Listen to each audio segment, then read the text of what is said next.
বাংলাদেশের অন্যতম বৃহৎ শ্রমবাজার মালয়েশিয়া। প্রতি বছর লাখ লাখ কর্মীর কর্মসংস্থানের মাধ্যমে রেমিটেন্সের যোগান আসছে দেশটি থেকে। তবে নানা ঘটনায় বাংলাদেশি শ্রমিকদের জন্য বেশ কয়েকবার বন্ধ হয় মালয়েশিয়ার দুয়ার। অসাধু রিক্রুটিং এজেন্সির চক্রের দায়ে 2018 সালের সেপ্টেম্বরে শ্রমবাজার বন্ধ হয়েছিল মালয়েশিয়ায়।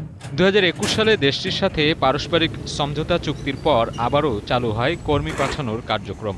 2022 সালের 8 আগস্ট থেকে নিয়মিতভাবে কর্মী যাওয়া চলমান থাকলেও পরিস্থিতি আবারও দোলাচলে।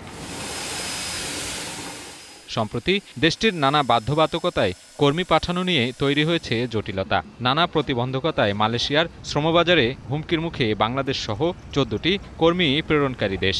গেল 31 মার্চ কর্মীদের ভিসার আবেদন জমার তারিখ ঠিক করে দেয়া হয়, যাদের মালয়েশিয়ায় প্রবেশের শেষ সময় 31 মে। এরপর আর কোনো কর্মী প্রবেশ করতে পারবে না। এদিকে মালয়েশিয়ার শ্রমবাজার ইস্যুতে তৎপরতা বাড়িয়েছে প্রবাসী কল্যাণ ও বৈদেশিক কর্মসংস্থান মন্ত্রণালয়, যার অংশ হিসেবে সম্প্রতি একটি জরুরি বিজ্ঞপ্তি প্রকাশ করে তারা, যাতে মালয়েশিয়া যেতে ইচ্ছুক কর্মীদের ৭৮,৯৯০ টাকা ব্যয় নির্ধারণ করে যাবতীয় প্রস্তুতি নিতে বলা হয়। স্বাস্থ্য এবং স্বাদের মধ্যে চমৎকার একটা ব্যালেন্স করে পীর প্রিমিয়াম আয়োডাইজড লবণ। মালয়েশিয়ার শ্রমবাজার আবারও বন্ধ হচ্ছে কিনা এমন প্রশ্নে আশঙ্কা উড়িয়ে দেন প্রতিমন্ত্রী। বলেন, মালয়েশিয়া সরকারকে চিঠি দিয়ে সময়সীমা বাড়ানোর আলোচনা চলমান।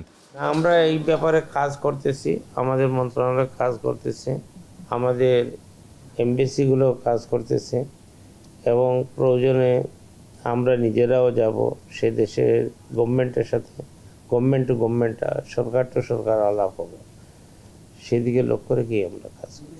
আমরা চেষ্টা করব যাতে মার্কেটটা ধরে রাখতে স্কিল শ্রমিক যারা যে ধরনের তারা শ্রমিক চাবে সেই ধরনের আমরা কর্মী বাহিনী সৃষ্টি করে আমরা প্রেরণ করার চেষ্টা করব।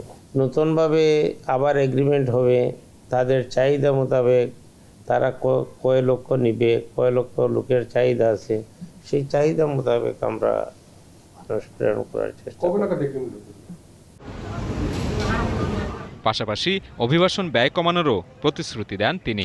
আমরা চেষ্টা করতেছি যে গভর্নমেন্ট টু গভর্নমেন্ট হইলে খরচ কম হয়, আর রিক্রুটিং এজেন্টের দ্বারা হইলে পরে রিক্রুটিং এজেন্টের খরচ, উভয় দেশের খরচ এগুলো আছে, তখন গিয়ে মাইগ্রেশন কস্টটা বেড়ে যায়। আমরা চেষ্টা করব যে কম খরচে যাতে যাইতে পারে।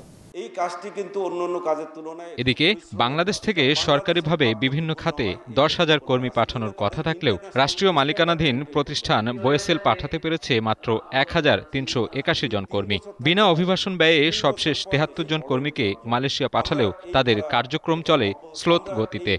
কর্মী পাঠানোর বিষয়টি নির্ভর করে যে কোম্পানি কর্মী গ্রহণ করবে। আমরা যে ডিমান্ড লেটার যতগুলো পেয়েছি পরিপূর্ণভাবে এটা আমরা পূরণ করেছি। বাকি কোঠাগুলো কিন্তু এখনও চলমান আছে। আমাদের দ্বিতীয় জয়েন্ট ওয়ার্কিং গ্রুপে এই 10,000 কোঠাকে আবার সংরক্ষণ করা হয়েছে। আমাদের তৃতীয় জয়েন্ট ওয়ার্কিং গ্রুপের মিটিং আগামী মাসে অথবা পরবর্তী মাসে হবে এবং যে জায়গায় আমরা বাকি যে 8,500 কোঠা আছে এটি পূরণের জন্য আমরা এজেন্ডাভুক্ত করেছি।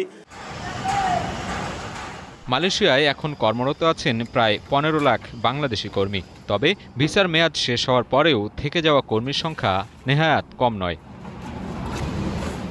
সাজিদ আরাফাত, এখন, ঢাকা।